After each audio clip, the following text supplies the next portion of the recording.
Hello students. So in this video lecture we are going to discuss about the last topic of unit 3, that is Indian culture and traditional wisdom for managing environment. Okay. So in this lecture we are going to discuss about the different cultural aspects and traditional aspects of our Indian culture for which has actually helped us in management of environment.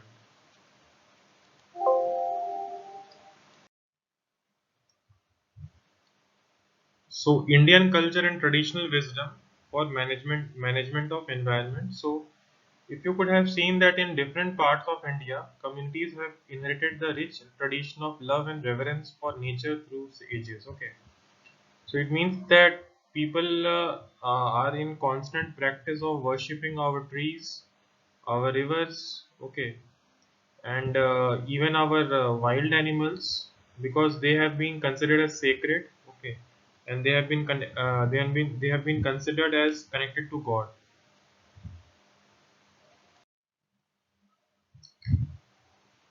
Now, the culture of conservation of nature dates back to the ancient Vedic period, that is Rig Veda, Samveda, Yajurveda, and Atharvaveda. So, sun worship is of vital importance on Vedic worship, and the sun was worshipped in the forms of god like Surya, Martand, Usa, Pusan, Rudra. Okay. So, there has been a Chhat Puja in UP, Bihar, Jharkhand, and West Bengal. Okay, so here people used to worship our sun god. Okay, why? Because sun is not only has been considered as a source of energy, but also considered as a form of god. Okay, that is called as sun god. Okay, so people used to worship sun god in the form of Chhat Puja, especially in the state of UP, Bihar, Jharkhand, and West Bengal. Trees have also been given huge importance in our ancient Vedic culture and tradition. So the four Vedas are full of reverence to various herbs, trees, and their significance. The trees and plants have been considered as animate beings, and to harm them was regarded as a sacrilege. Okay. Now lotus and trees like banyan have been given special attention. Okay. So if you could have seen that lotus and banyan tree have been widely mentioned across all the Vedic scriptures and various Puranas in our Indian culture. The worship of the people tree, that is also called as Bodhi tree, has become a folk ritual, and the people was also called as the king of the trees in the Brahma Purana. Okay, so Brahma Purana is a Vedic literature where Lord Brahma is glorifying Lord Vishnu. So here the name of the people tree has been widely mentioned and has been considered as the king of the trees.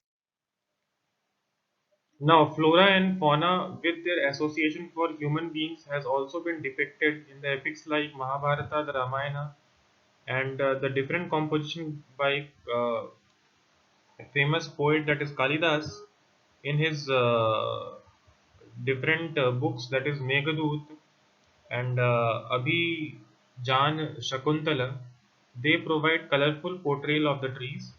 Okay, so there is also a Vedic scripture called as Manusmriti. Okay, maybe you might have heard about it, but never read it. But you may read it, and it is a very good book, and it's our ancient book, which gives a distinct classification of plants and states them. Some of them can experience pleasure and pain. Okay. The tradition of sacred groves has been mentioned in our ancient period and is still practiced by folk and tribal communities. So, a sacred grove consists of a bunch of old trees at the outskirts of a village, which were left untouched when the original settlers cleared the forest to establish the village. These are regarded as abodes of god and goddesses or spirit, and hence protected with utmost care. Coming to the wildlife, so the different wild animals have been domesticated once and have been given special place of respect in our ancient Indian culture. And many Hindu gods and goddesses have some particular animal or bird as their vehicles. Vehicle also called as Vahana in Sanskrit. So many of the different animals have been considered as the carriers of God. Okay. So for example, lion, tiger, elephant, bull, horse, peacock, swan, owl, vulture, ox, mouse, etc. So there are many animals, and different animals have been considered as the carriers of different gods. Okay. And even in the different pictures and in different sculptures, you could see that gods are sitting on the different animals.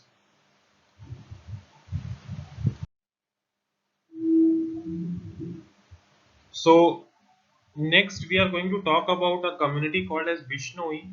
So it is a place near Jodhpur. So Bishnoi is a community which is indulged in conservation of a tree called as a khejri tree. Okay, so we'll discuss in brief about this. So during medieval period, many religious sects have become important, and one of them was actually Bishnoi.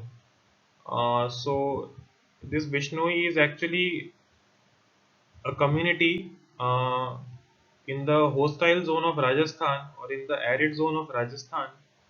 Now, the followers of the Bishnoi sect, they advocate the banning of tree felling since they believe the tree are the basis of harmonious and prosperous environment. Okay, so they are strong followers of the tree, and they are the people who can even die just to save a single tree. Okay, so Bishnoi embraced the Khejri tree and protected it from local ruler who ordered to cut all of them. During the Vedic period, the cow was considered a very valuable animal. Okay, and in Rig Veda, the cow is also called as a divine cow.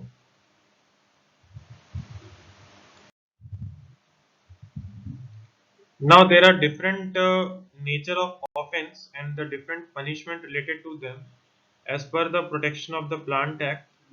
Okay, so you can just go through this. Similarly, for the protection of animals, there are nature of offense and the related punishment.